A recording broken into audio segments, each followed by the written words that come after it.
오늘 선포되는 말씀의 제목은 체포당하신 예수님입니다. 오늘 본문에는 예수님께서 유다의 무리에게 체포를 당합니다.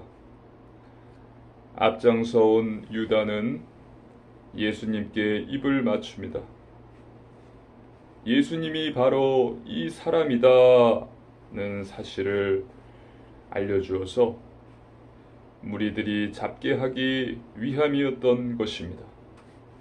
이 과정에서 예수님의 제자 중 한 명이 칼을 사용해서 귀를 떨어뜨립니다. 예수님께서는 고쳐주시고 결국 체포당하십니다. 오늘 선포되는 말씀 속에서 하나님께서 주시는 언약을 굳게 붙잡으시고 새 힘을 얻으시기를 주님의 이름으로 축복합니다. 아멘. 본론입니다. 첫 번째, 유다입니다. 하나님의 말씀입니다. 누가복음 22장 47절입니다. 함께 읽습니다. 말씀하실 때에 한 무리가 오는데 열둘 중에 하나인 유다라 하는 자가 그들을 앞장서 와서 아멘. 때가 왔습니다. 한 무리가 예수님을 잡으러 온 것입니다. 잡으러 온 무리에는 유다가 속해 있었습니다. 유다는 2년 넘게 예수님을 따라다닌 예수님의 제자였습니다. 하지만 그는 예수님을 배반하고 지금 앞장서서 예수님을 잡으러 오는 것입니다. 하나님의 말씀입니다. 누가복음 22장 48절입니다. 누가복음 22장 48절 함께 읽습니다. 예수께 입을 맞추려고 가까이 하는지라 예수께서 이르시되 유다야 내가 입맞춤으로 인자를 파느냐 하시니 아멘. 지금 예수님과 제자들이 모여 있습니다. 무리 중에 배반한 제자 유다가 예수님께 가까이 나와서 입맞춤을 하는 것입니다. 자신이 입맞춤을 함으로써 예수님이 누구신지를 함께 온 무리들에게 알려주기 위함이었습니다. 하나님의 말씀입니다. 마태복음 26장 48절입니다. 마태복음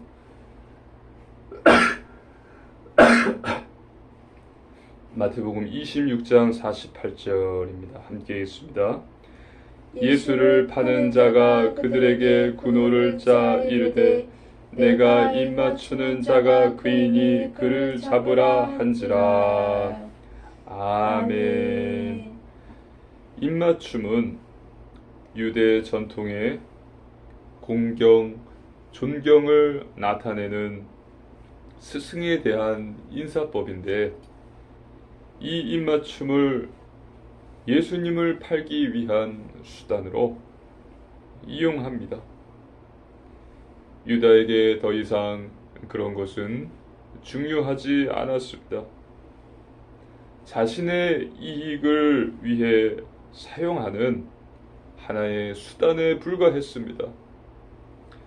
예수님을 잡기 위해서는 그 어떤 것도 할 수 있었습니다. 하나님의 말씀입니다. 요한복음 12장 4절로 6절 말씀입니다. 한 절씩 교도하시겠습니다. 제자 중 하나로서 예수를 잡아줄 가롯 유다가 말하되 이 향유를 어찌하여 300데나리온에 팔아 가난한 자들에게 주지 아니하느냐 하니 이렇게 말함은 가난한 자들을 생각함이 아니요 그는 도둑이라 돈계를 맞고 거기 넣는 것을 훔쳐가미러라. 아멘. 마리아가 비싼 향유를 예수님의 발에 붓고 머리털로 닦았습니다. 이것을 본 유다가 비싼 향유를 팔아서 가난한 자들을 도와주었으면 더 좋았을 텐데 왜 그렇게 하였느냐라고 꾸짖습니다. 하지만 유다의 본심은 그게 아니었습니다. 유다는 가난한 자들을 생각하지 않았고 유다는 도둑이었습니다. 예수님과 제자들의 돈괴를 맡은 자였는데 그 안에 있는 것을 훔쳐갔습니다.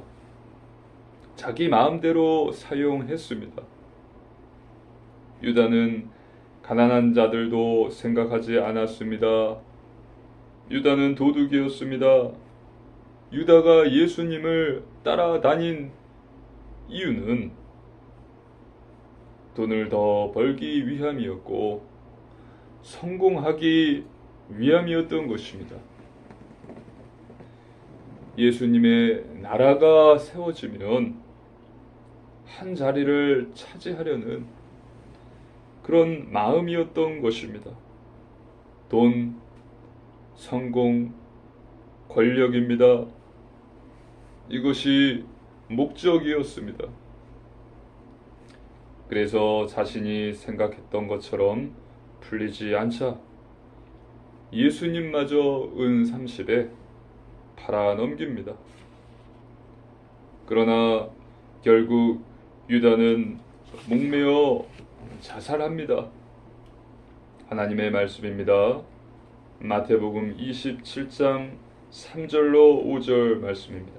마태복음 27장 3절로 5절 말씀 한 절씩 교독하시겠습니다.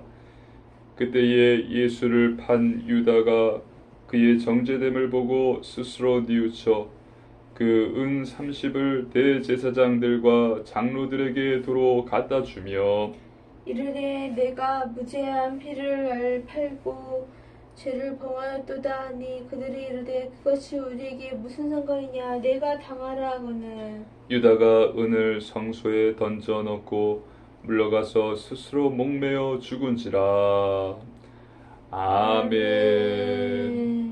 돈, 성공, 권력을 얻는 것을 목적으로 예수님을 믿고 따라다닌다면 결국 유다와 같이 될 것입니다. 우상을 버리고 내 안에 세상 것이 아니라 하나님께서 주신 것, 육신의 것이 아니라 영적인 것으로 채워야 합니다. 그 무엇보다도 말씀을 이해하며 말씀으로 나를 채우고 기도하고 순종하십시오. 하나님께서는 우리에게 무엇이 필요한지를 다 알고 계십니다. 돈도 필요해요. 성공하면 좋죠. 또 힘도 있어야겠죠. 저 여러분에게 무엇이 필요한지를 하나님께서는 다 알고 계십니다.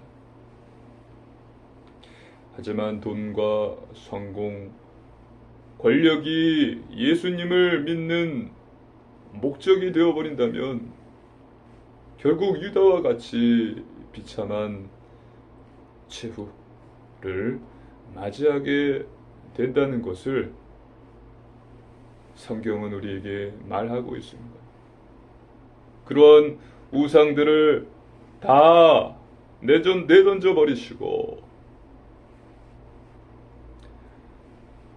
하나님의 말씀을 이해하며 말씀으로 나를 가득 채우고 기도하고 순종하십시오. 그러면 하나님께서는 행복, 감사, 자유, 평안, 그 외에 우리에게 필요한 모든 것을 다 채워주실 것입니다. 나를 말씀 이해와 기도와 순종으로 채우시기를 주님의 이름으로 축복합니다. 아멘. 두 번째, 베드로입니다. 하나님의 말씀입니다. 누가복음 22장 49절입니다. 누가복음 22장 49절 우리 함께 읽습니다. 누가복음 22장 49절이요. 함께 읽습니다. 그의 주위 사람들이 그 된 일을 보고 여짜오되 주여 우리가 칼로 치리까 하고. 아멘. 무리가 예수님을 체포하러 왔습니다. 제자들은 당황했습니다. 그 무리는 강도를 잡는 것 같이 검과 몽치를 갖고 점점 가까이 다가왔기 때문입니다. 제자 중에 한 사람이 다급하게 묻는 것입니다. 주여, 우리가 칼로 치리까? 베드로입니다. 하나님의 말씀입니다. 누가복음 22장 50절입니다. 함께 읽습니다. 그 중에 한 사람이 대제사장의 종을 쳐 그 오른쪽 귀를 떨어뜨린지라. 아멘. 요한복음 18장을 보면 베드로가 칼을 가졌고 대제사장의 종을 쳐서 귀를 베어버렸다고 말하고 있습니다.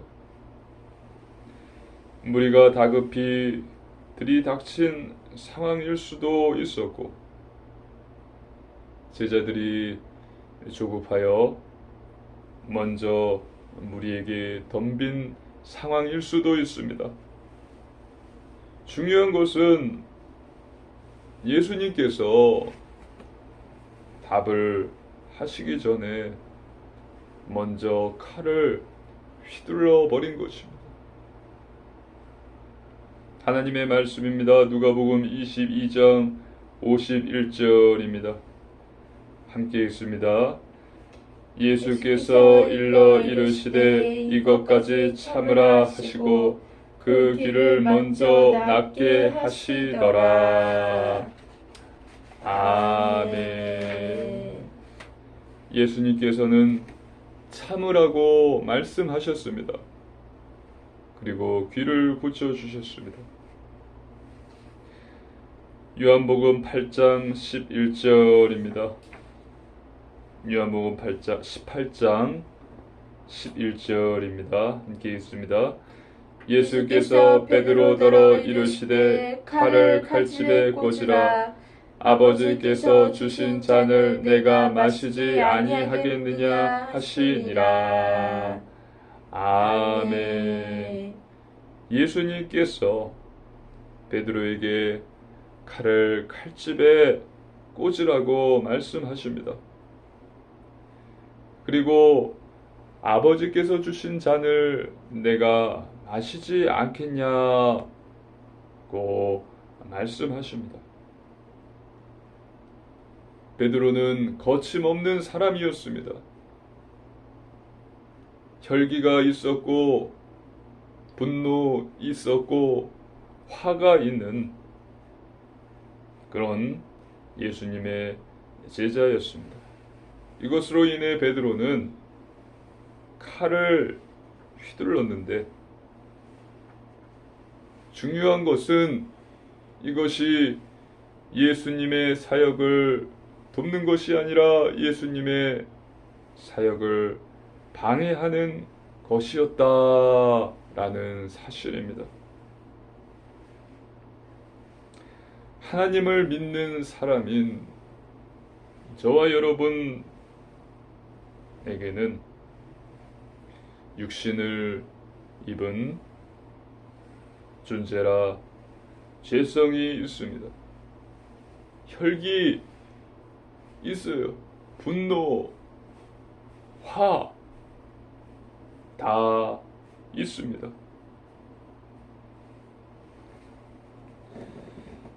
그러나 사단은 이것을 이용해 신자를 넘어뜨립니다. 그러므로 하나님을 믿는 자는 하나님의 말씀만 믿고 따라가야 합니다. 참으라, 칼을 칼집에 꽂으라. 참고 칼집에 칼을 꽂고 내 뜻대로가 아니라 하나님의 뜻대로 이루어질 수 있도록 해야 합니다. 믿으시기를 주님의 이름으로 축복합니다. 아멘. 세 번째, 예수 그리스도입니다. 하나님의 말씀입니다. 누가복음 22장 52절입니다. 함께 읽습니다. 예수께서 그 잡으러 온 대제사장들과 성전의 경비대장들과 장로들에게 이르시되 너희가 강도를 잡는 것 같이 검과 몽치를 가지고 나왔느냐. 아멘. 예수님을 체포하러 온 대제사장들, 성전의 경비대장들, 장로들의 모습을 알 수 있습니다. 검과 뭉치를 갖고 강도를 잡으러 온 것 같이 예수님을 잡으러 왔습니다. 하나님의 말씀입니다. 누가복음 22장 53절입니다. 누가복음 22장 53절입니다. 함께 읽습니다. 내가 날마다 너희와 함께 성전에 있을 때에 내게 손을 대지 아니하였도다. 그러나 이제는 너희 때요 어둠의 권세로다 하시더라. 아멘. 여기서 중요한 말씀을 하십니다. 그러나 이제는 너희 때요 어둠의 권세로다. 이 말씀이 무엇을 의미하는지 다른 복음서에서도 살펴보겠습니다. 마태복음 26장 56절입니다. 마태복음 26장 56절 함께 읽습니다. 그러나 이렇게 된 것은 다 선지자들의 글을 이루려 함이니라 하시더라. 이에 제자들이 다 예수를 버리고 도망하니라. 아멘. 또 마가복음 14장 49절입니다. 마가복음 14장 49절. 내가 날마다 너희와 함께 성전에 있으면서 가르쳤으되 너희가 나를 잡지 아니하였도다. 그러나 이는 성경을 이루려 함이니라 하시더라. 아멘. 다 선지자들의 글을 이루려 함이니라. 성경을 이루려 함이니라.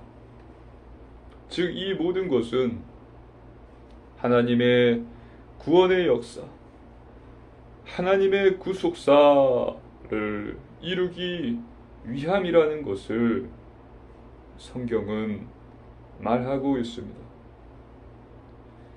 죄 없으신 예수님께서 모든 인류의 죄를 지시고 십자가에서 죽으심으로 원죄 문제를 해결해 주신다는 것입니다.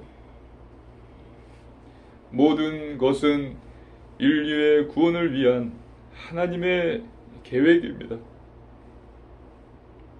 그리고 예수님께서는 죽으신 후 3일 후에 부활하시고 제자들에게 나타나셔서 40일가량 제자들과 함께 하신 후 그들이 보는 가운데 승천하십니다.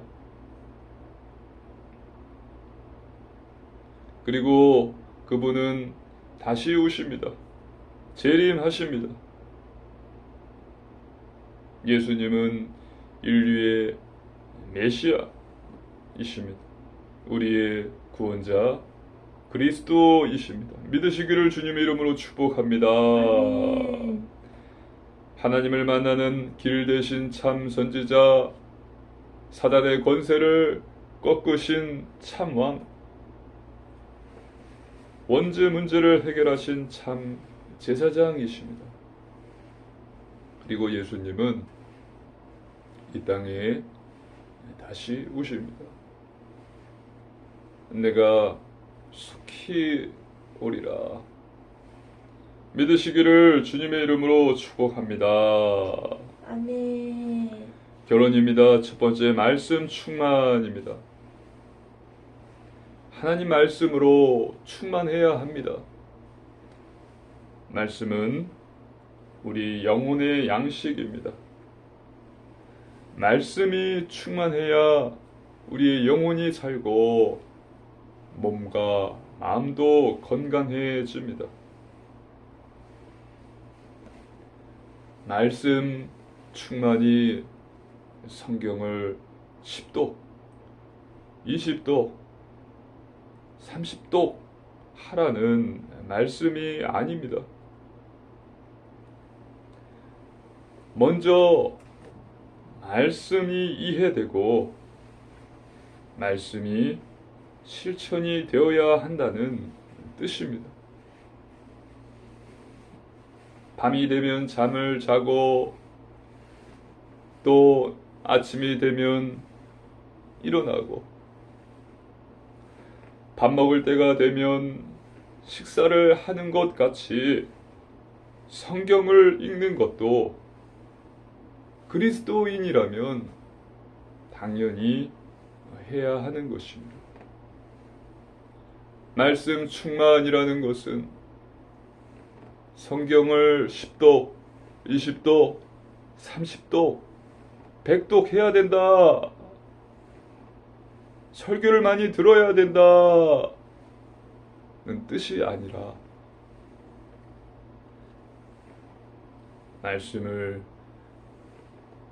이해하고 말씀이 삶 가운데 실천되어야 한다는 뜻입니다. 말씀은 사단을 공격하는 무기입니다. 예수님께서는 말씀으로 사단의 시험을 이기셨습니다. 그래서 매일 성경 말씀을 이해하시고 그 노력으로 묵상하시기를 주님의 이름으로 축복합니다. 아멘. 두 번째, 오직 믿음입니다. 하나님 말씀을 믿어야 합니다. 믿을 때에 하나님 능력이 나타납니다. 믿는 자에게는 능치 못할 일이 없다고 성경은 말씀하고 있습니다. 믿었을 때에 백부장의 하인이 나았고 병고침을 받았고 바디메오가 눈을 떴습니다. 돈, 성공, 권력을 믿는 것이 아니라 하나님의 말씀을 믿으십시오. 세 번째, 오직 순종입니다. 하나님의 말씀대로 사는 것입니다. 중요한 것은 삶입니다. 행함이 없는 믿음은 죽은 믿음입니다. 하나님을 믿는다고 말하지만 하나님의 말씀대로 살지 않는다면, 하나님의 말씀대로 행하지 않는다면 믿지 않는 것입니다. 그래서 거룩한 삶, 영적인 삶, 성결한 삶, 예배, 말씀, 기도, 전도, 선교, 회개의 삶을 살아야 합니다. 말처럼 쉽지 않습니다.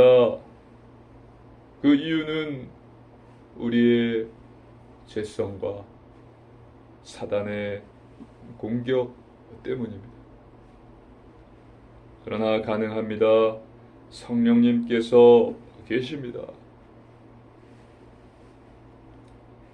성령님께서 간구하는 자를 도와주시고 성령의 열매를 맺게 해 주십니다. 변화시켜 주십니다.